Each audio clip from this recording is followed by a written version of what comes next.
ሆናችሁ ማለት ነው። እና በዓል ደግሞ እንዳይደብራችሁ እኔ ከፍቶኛል ማለት ነው ቤተሰቦችዬ ከፍቶኛል።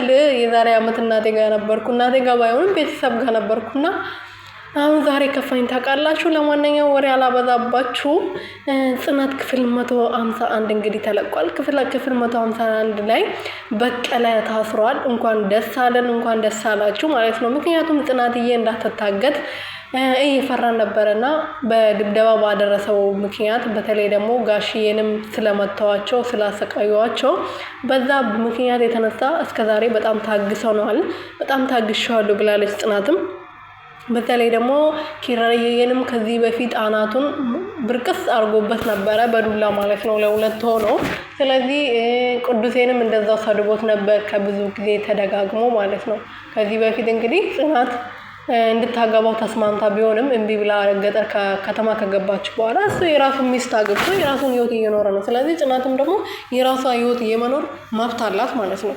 በዛ ላይ ደግሞ ድግስ የተደገሰበት ወይም ደግሞ ወጪ የወጣውን ካሳ ከፍሏል አባቷ ላሙ ሽጦ ካሳ ከፍሏል። ስለዚህ ምንም ጥፋት የለባቸው ማለት ነው። ይሄና ለሚያስከድ ነገር አይደለም። ስለዚህ በቀለ ዞሮ ወንጀለኛ ስለሆነ ወደ እስር ቤት ገብቷል ማለት ነው። ጋሽዬ ግን እስር ቤት መግባት አልነበረበትም። በሽማግሌ ተነጋግረን በሀገራችን በዓል መፍታት ነበረብን ብሎ ሲናገር ነበር ማለት ነው። ቅዱሴ ግን እንደዚህ እሱ ሊሰማን አልቻለም እና እርሶ በተደጋጋሚ ሊያናግሩ ሞክሯል።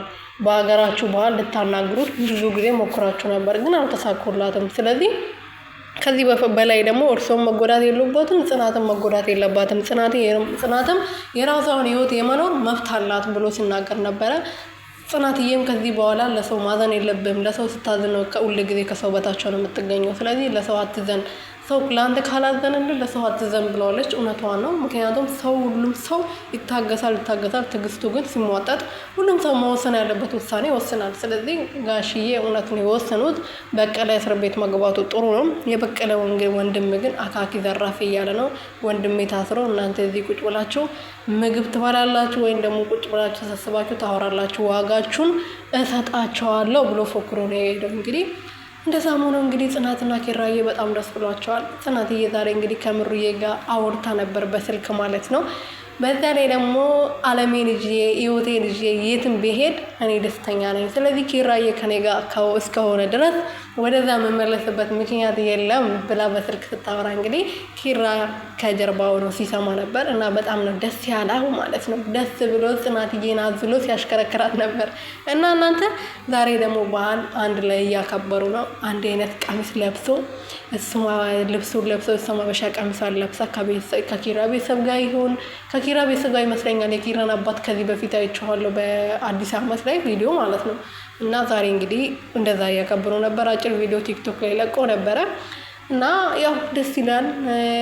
ቤተሰብ ጋር ሄዶ ይመስለኛል። ጽናት ባለፈው ሄዳ ስለነበረ በአሁኑ አልሄደችም መሰለኝ። ለማንኛውም በጣም ነው ደስ የሚለው። ሚሩዬና ናኦሚም ደግሞ እንግዲህ ዛሬ በቪዲዮ መጥቷል ማለት ነው። የመስቀል ባህል ቪዲዮ ይዞ ሲያስናኑ ማለት ነው። እውነት ማለት ነው በጣም ነው የሚያስቀኑት። ለማንኛውም ቤተሰቦቼ እንኳን አደረሳችሁ ብያችኋለሁ። ይህን ቻናል ሰብስክራይብ፣ ሼር፣ ላይክ እያደረጋችሁ ቤተሰብ እንድትሆኑልኝ በትህትና